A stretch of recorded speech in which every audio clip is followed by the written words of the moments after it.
Congressman Mike Waltz of Florida joins us right now. House Armed Services Committee, House Foreign Affairs Committee, House Intelligence Committee. A genuine war hero and a key player in all of this. Congressman, picking up on something the general was mentioning here, are ruling out attacks inside Iran and telling them that outright. What do you make of that? Well, I agree with the general. I completely disagree with it. You should never take options off the table when you're dealing with an adversary like Iran. It reminds me in the lead up to the invasion of Ukraine. The administration did the same thing in terms of telling Putin what we were not going to do, and therefore he interprets that as the space that he has therefore to push. But I think, also to General Keene's point, it is yet another step in a completely failed Iran policy, and that's the big picture here.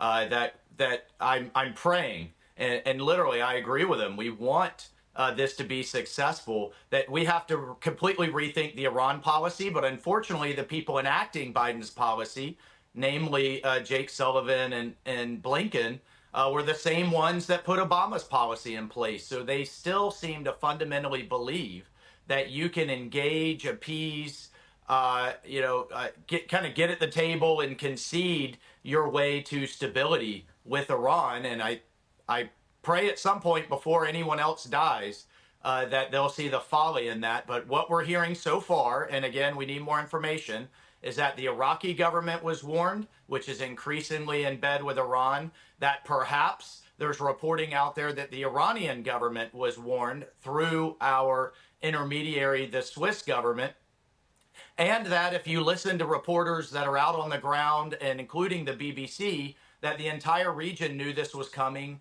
and that many of those facilities were evacuated.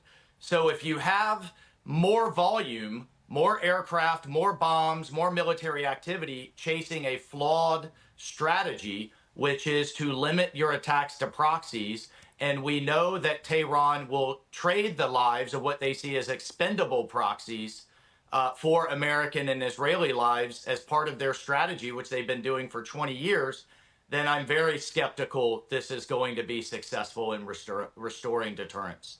Congressman, thank you very much. We have a busy show and breaking news here. Mike Waltz of Florida, very good seeing you, and thank you for your service, sir. Hi, everyone. I'm Brian Kilmeade. I want you to do me a favor. I want you to click to subscribe to the Fox News YouTube page. This is the only way that I know for sure that you're not going to miss any great commentary, any great news bites, any great interviews coming your way on Fox. You can get it all here on YouTube. So subscribe right now.